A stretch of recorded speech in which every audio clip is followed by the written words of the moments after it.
Hello, and welcome to the Law Firm Marketing Mastery Podcast, where I emphasize getting your law firm to work for you, not the other way around.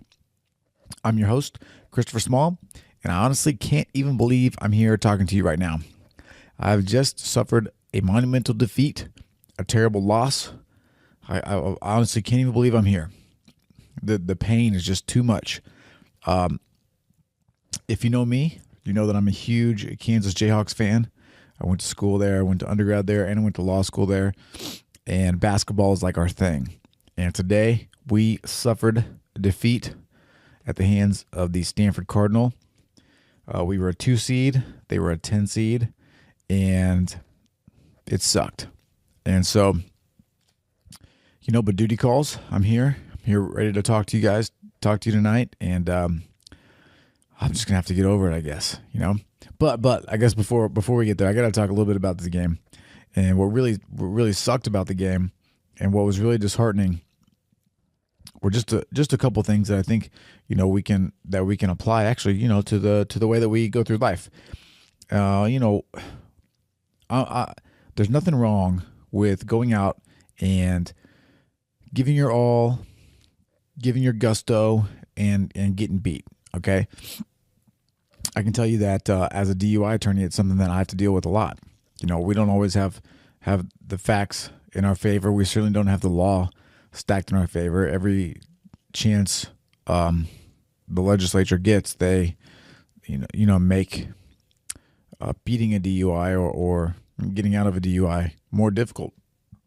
So we're often facing lofty odds, but that doesn't mean that you can't approach your problem. You can't approach what you're doing with energy, with passion, with a sense of urgency. And that just, my Jayhawks, man, they just did not have that sense of passion or energy today. And that sucks because now the whole season's over. Some of the players are going to be moving on.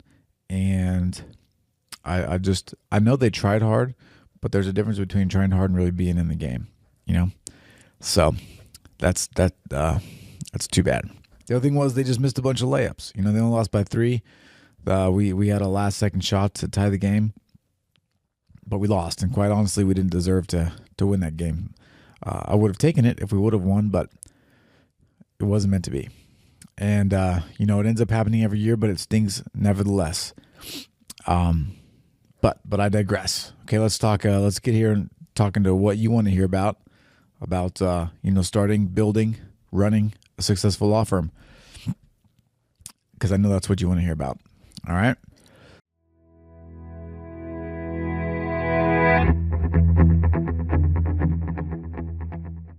Before I get into that, though, before I get into our topic today, I want to remind you about the launch of Law Firm Confidential, my members-only website that's going to be launching April 1st. I like this podcast, and I like the Law Firm Marketing Mastery website, but it just doesn't give me the platform to share everything I want. I want to be able to talk in depth about the mindset of a successful law firm owner. I want to be able to talk about how to launch a successful website. I want to talk about how you can network with people and actually get business from it. And Law Firm Marketing Mastery in this podcast, they're just not, they don't allow me to go into the depth that I want. So on April 1st, I'll be launching Law Firm Confidential. To hear more about how to become a part of it, all you have to do is go to lawfirmmarketingmastery.com/confidential.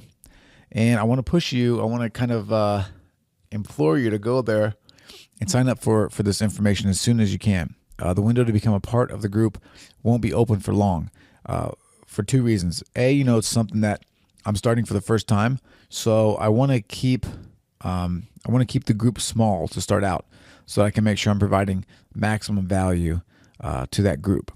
So what I'm going to probably do is leave it open for like a week. Then it's going to be closed for probably at least a couple months, so that I can get everything running up smoothly, so I can hear feedback from the members, and so that I can tweak whatever we need to do. And, obviously, as the value increases, then the price is going to increase too. So if you want to get in there on the ground floor, then, or if you're just interested in learning about it, go to lawfirmmarketingmastery.com/confidential and sign up to get more information. Okay. Now that that's out of the way, our little promo for the day, let's get into today's topic. So this week, like last week, we're going to talk about a commenter's question that I thought you might be asking yourself. So we're just going to dive into that. All right. And let me just start by reading the comment. It says, Chris, I'm getting prepared to launch my law firm and find your information very, very practical and insightful. The issue I'm struggling with is that I have built my career within the areas of business, bankruptcy, real estate, family, and estate planning. I understand it is best to find your niche and focus on one area of law to become the expert, but in my experience, these areas and issues quite often overlap. Quote, parentheses, especially in a transactional sense. So I have been unable to narrow my specific practice areas. What are your thoughts on starting with such a wide range of areas? Ideas or tips to narrow the scope of my practice? Okay, does that sound familiar? And this is by Rand. So thanks, Rand, for the comment. I really appreciate it. And if anybody else, by the way, has comments or questions or thoughts, please, you can shoot me an email, chris@lawfirmmarketingmastery.com, or you can go to lawfirmmarketingmastery.com and leave a comment on one of the posts that's relevant for you. Okay, so this, I think, is a situation that many of us go through, probably all of us go through. I know when I opened up my firm, I had the same issues pop up. You feel like if you limit your practice areas, you're limiting your ability to make money, and you're afraid to pick something specific because you're afraid of picking the wrong one and limiting your ability to make money. All right, so let's break these two issues up and talk about them individually. All right, so first, should you niche down or should you stay wide? For me, this is a pretty easy answer. We're going to go into some depth about it, but up front, I'm just going to tell you, I think niching down is the only way to go. All right, going wide is a mistake for pretty much everybody. And here's why. Okay, first, we live in a world of specialists now. Right? People don't trust generalists. You don't really have, very rarely, I guess, do you have your family, even your family physician. Everybody specializes in something. If you have a problem with your foot, you go to the foot doctor. If you have a problem with your hand, you go to the hand doctor. If you have a problem with your heart, you go to the heart doctor, right? If you have a problem with your skin, you go to the skin doctor. Same way with lawyers. If you have a DUI, you go to a DUI attorney. If you have a real estate transactional matter, you go to a real estate attorney. If you're facing bankruptcy, you go to a bankruptcy attorney. And, that is the world that we live in today. And the thing is, with the advent of mobile, the advent of search, it's just so much easier for people to look specifically for what they want. And if you're not falling into that category, if you're not falling into those people's search availability options, then you're missing out. You're going to miss out. And the thing is too, think about it like this: the way that we search online and the way that we, look things up on our phones, the way that we talk on Facebook and Twitter, that extends to the way that we talk to our peers and that we talk to our friends and family. So when people are asking for referral sources from other people, they're also asking specifics. It's very rarely anymore, hey, do you know a lawyer? It's, hey, I have this problem. Do you know this lawyer, right? I have a real estate problem. Do you know a real estate lawyer? Times are tough. We're going to lose our house. Do you know a bankruptcy attorney that could help us save our house? That kind of stuff. So specializing, again, I think is the way to go. Number two, by focusing on a specific area, you have the ability to become the expert in that practice area. And I want to emphasize that the expert and not just an expert, right? By focusing on one area, you can get articles published in bar journals. You can obviously build out your website to demonstrate your expertise. You can focus your CLEs. You can focus your speaking engagements. You can focus everything on that one or two practice areas. And that way people, not just out in the public, but also in the legal field, will come to see you as an expert in that practice area. Number three, specialists demand more money because they provide more value, right? Brain surgeons make more money than hand doctors, right? Because there's more value there. And if you're seen as the best brain surgeon, you probably make the most money. I know that here in Seattle, for example, there are DUI attorneys that charge $10,000 a case. There are DUI attorneys that charge $1,500 a case. The ones that charge $1,500 a case typically on their websites will also be able to do business transactions and bankruptcies and divorces and wills and trusts and whatever else you want. Okay, because they don't specialize in that, they don't demand the value proposition from their clients that other people can, and they don't have people searching them out that really need that problem fixed. Number 4, marketing one practice area is much easier than marketing 10, right? For example, if you have more than like 3 or, more, I even find it difficult. We have 3 basically, to answer the question, what do you do, right? How do you answer that question? You can't tell people, I'm a family law attorney, I'm a bankruptcy attorney, I'm a real estate attorney, I'm a estate planning attorney, I'm a business attorney. That doesn't work. People get confused, and they're not going to remember who you are or what you do after they leave you. Okay. The second thing is with content creation. No matter what practice area you're in, no matter what you do, you're going to have to create web content, and you're going to have to create it on a pretty regular basis. If you have 10 different practice areas, you're not going to be able to create consistent content across all 10 of those practice areas. You need to be, at the minimum, probably creating one piece of content per week for each practice area. So if you have 10, that means you're going to be writing 10 articles or doing 10 podcasts or doing 10 something every single week across the board.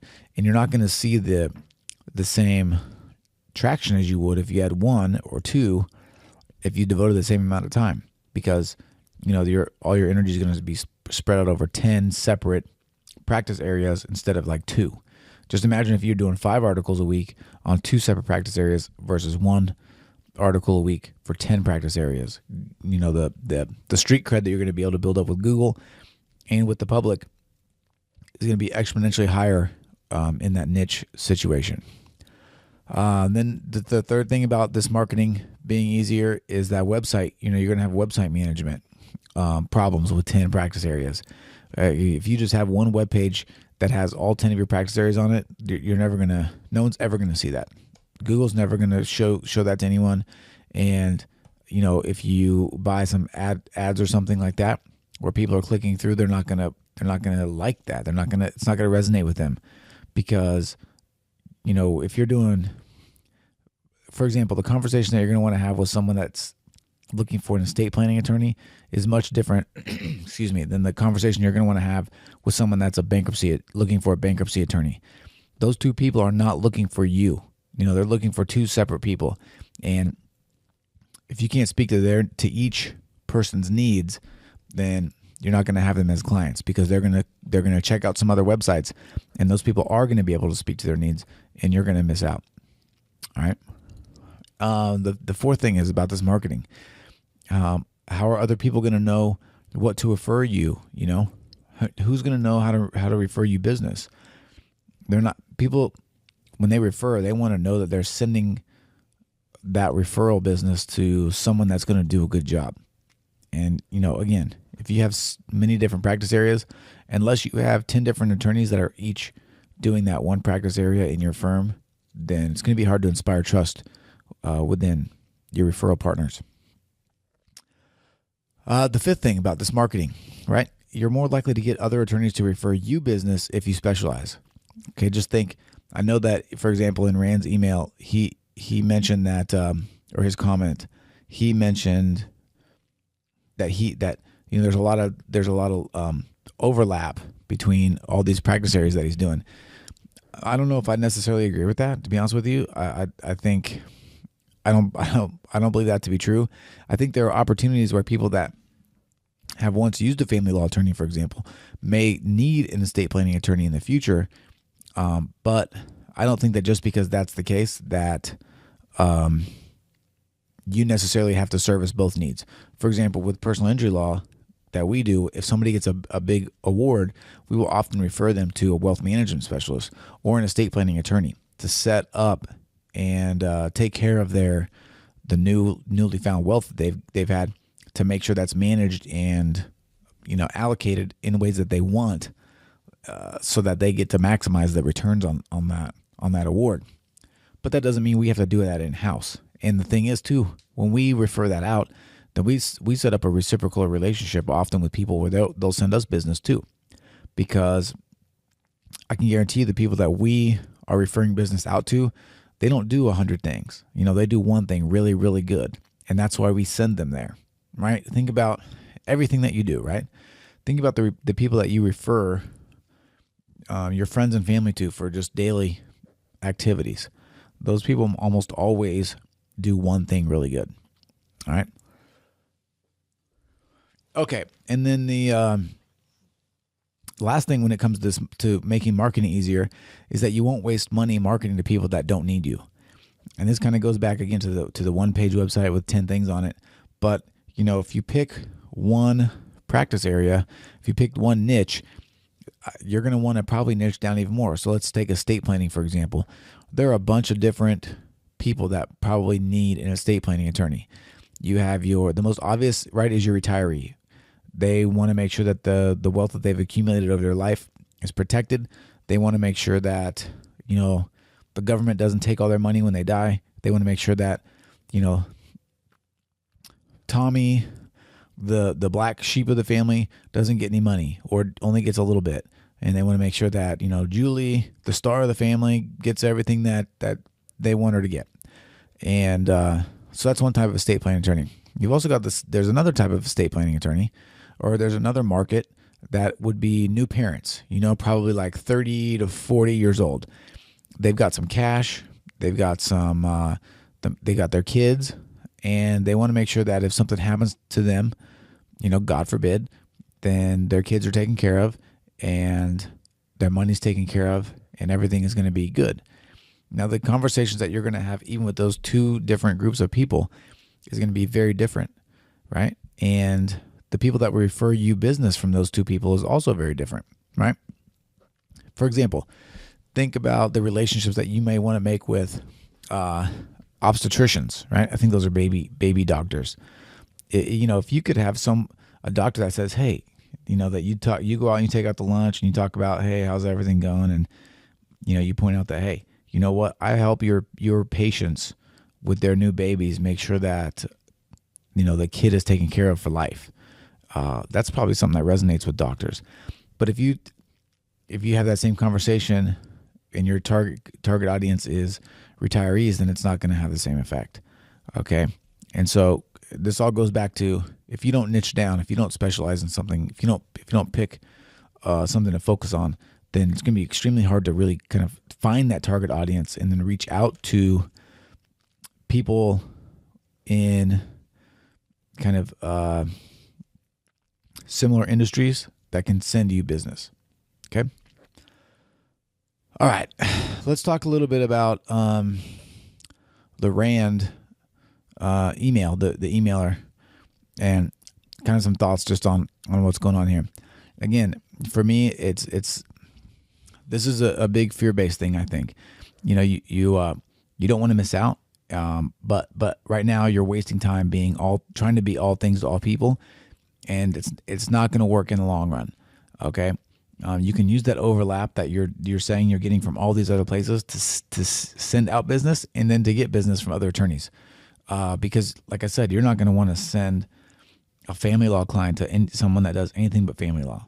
Right? That's a special kind of attorney that does family law. And for all of you out there, I think you guys are crazy, but it's a valiant profession. I think you got to have a lot of guts to go do family law, right? So if anybody's doing family law only, then they get my respect. All right. And then, then the last thing too, if the person that sent the email, if he came up to me and told me that he was doing all these things, I probably wouldn't send him business because I wouldn't be able to trust that he was good at all those things. And the people that I send business to, I want to make sure that they're ballers, that they're great at what they do, or they're at least going to be able to give A+ service for this one specific item. Okay. All right. Now, before we move on to the second kind of part of this talk about how to pick the niche, I want to talk about what may be an outlier to the whole idea of niching down. And that would be the small town practitioner Because I'm sure there's some of you out there that are thinking, I only have, I don't know, let's say like 10,000 people in my city, or maybe even like 5,000 people in my city, or something really small. And they're thinking, there's not enough of any one kind of business in my town to survive. Now, in that specific case, you may need to be more general. Okay. But in that case, most of the things that we talked about, most of the problems that you're going to face, the hurdles that you're going to face, they're not the same hurdles as you might face like in Seattle where I live. If you live in a small town, for example, getting your name out there, 5,000 people would be as easy as making sure that you go to every Chamber of Commerce meeting, or you start the Chamber of Commerce, or you go and get on the city council, or you do anything that gets you any publicity. Get yourself in the newspaper, make sure that you're talking to people and meeting people. Boom, that's probably all you need to do. No matter what you do, if you do a few things, that's going to be it.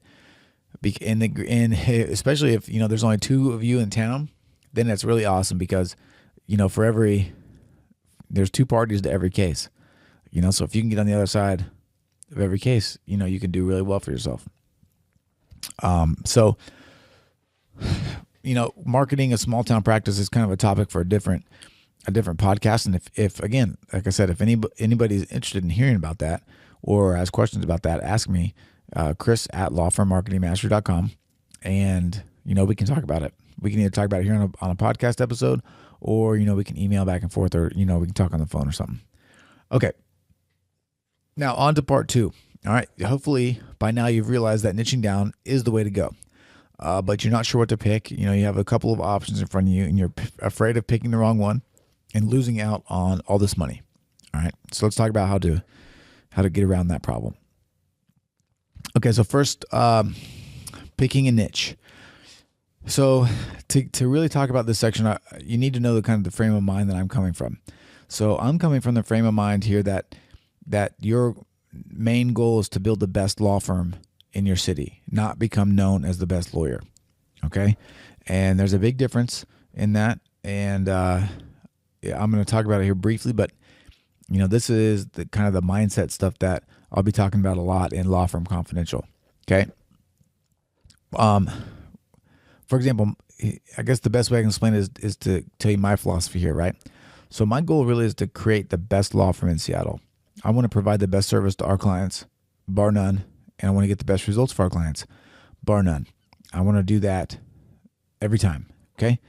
But with that being said, I don't necessarily need to be the lawyer on every single case.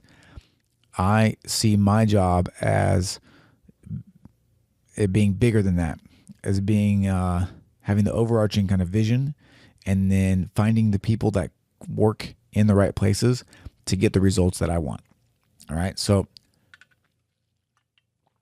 that means a couple things. For example, that means hiring a great assistant, a great paralegal, great attorneys to work on the cases. That's where I'm coming from this stuff. Because my viewpoint is skewed in that way, then when we talk about next picking a good niche, it's for me, it's less about doing something that I love specifically as a practice area, and more about picking a market that I have some belief that will be successful. Because for me, I'm reaching my goals if I am building that great service for people to take advantage of. I don't necessarily need to be, Denny Crane or Matlock, right? If nobody knows who I am, they just know that Emerald City Law Group is the best law firm in Seattle, then my dreams have been realized. Okay. If you feel like you want to be a technician, that you want to be known as a great lawyer, that you want to practice law, that's what you do, that's not a bad thing. It's not wrong. There's nothing wrong with that. But in that case, you're probably going to want to try to pick something that you at least like to do. Because in that circumstance, then too, you can also find people to fill in the gaps that you don't want to do, right? So you can find people to do the marketing for you, maybe. You can find people to do the bookkeeping, obviously, and you can find people to do the other tasks that you don't want to do, human resources or management at some point even. But you need to know where you're coming from and what your motivation is before you decide what this is. Because there may be a practice area out there that'll make you a lot of money, that'll allow you to help a lot of people, but it may not be something that you're necessarily interested in. All right? Okay. So picking a niche that has a good market that will pay for legal services, that's what you want to pick, right? You want to make sure that you're picking something that that people exist to help you, that you can help. In most places, in almost any big city, no matter how much experience you have or where you're starting, there is room for anyone to come in the industry, anything related to consumer services. Okay, so criminal defense, estate planning, personal injury, family law, bankruptcy, any of these places in almost any city that you go to in the United States or probably around the world, there's room for you to come in and get business and establish yourself. The reason for this is most attorneys suck at marketing. They suck at setting up and organizing efficient businesses. Okay, so there are a lot of holes in there. There are a lot of gaps that you can step into and take advantage of if you want to. So I'd say no matter what your drive is, if you're in the consumer industry, then you're fine. For Rand, I personally would pick estate planning. I think that marketing and running an estate planning practice is the most lucrative and also in a lot of ways the most beneficial to clients. I think it would give you the most sense of satisfaction because, you're literally in those circumstances, you're literally helping people. You're helping people for the future. You're helping people protect their families and their family structure and push for the future. So that's the one that I would pick, but you can do it for any of them. A niche that, if you're interested in that you may want to think twice about would be like something like mergers and acquisitions, right? And if you are getting into a very, very specialized field that only has a few select players, unless you have a way to get into that niche, unless you have contacts in that area, then you're going to want to probably think twice about doing it. If you have a plan for doing it, then I would say go for it. Try to execute the plan and see what happens. Okay. And then once you pick that, you just start marketing yourself as the go-to person for that service. And then you refer everything else out. That's also a key. The day that you decide you're going to be the estate planning attorney, when the family law person calls, you refer them to someone that does family law. You make sure that that person knows that you are sending them over there, even if it's telling the potential client that you'll call them first. So you call Fred, the family law attorney. You say, hey, Fred, this is Chris over here at Emerald City Law Group. We got a family law potential client that called, and I sent them to you because, I trust you, that I trust that you'll do a good job and trust that you'll take care of them. All right. Fred says, okay. The next time he gets a criminal defense client or personal injury client, boom, he sends them over to us. And there we go. Right. So that's what you want to start doing. And, we can talk,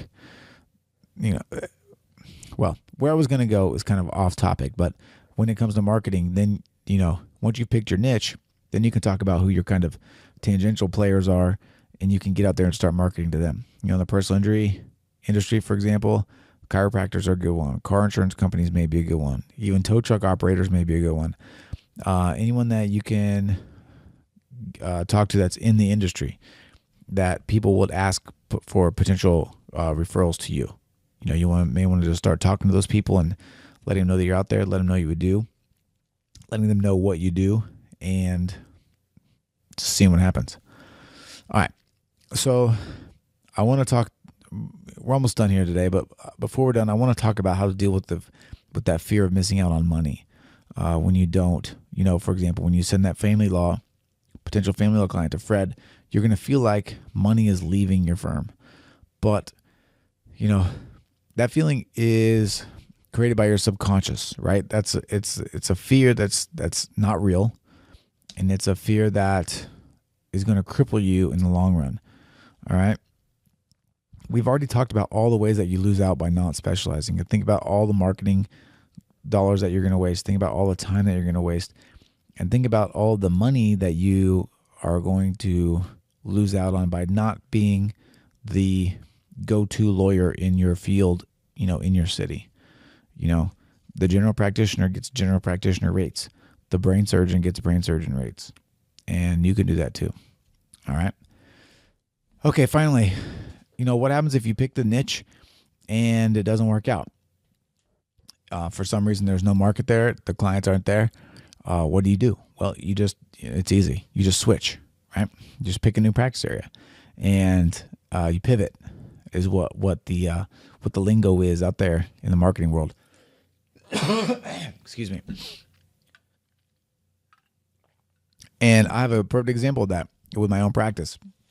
When I came out here to Seattle, I wanted to do two things. I wanted to do criminal defense, and I wanted to do eminent domain law because that's kind of what I did back in the day. I came out here, I set my practice up, started pushing the eminent domain practice, started looking around, started trying to see what there was to see, and I realized that, the market out here for eminent domain clients is a lot smaller than it is in Kansas. All right. Took me a few months to realize that. And once I realized that, I just said, okay, I just let that practice area go. Turned it off, turned on the traffic tickets. Boom, we were off and running. Focused. And then what I did was I just turned off the eminent domain, started focusing on the traffic and DUI exclusively. And it's been a fun ride ever since. We just added personal injury, which is not a precise piggyback off of criminal defense, but again, we brought some guys in into the firm that are really, really good at that I feel comfortable sending people to specifically for that. And now we're off and running on that. If it doesn't work out, then we'll do something else. All right. Okay. So that's all we have time for today.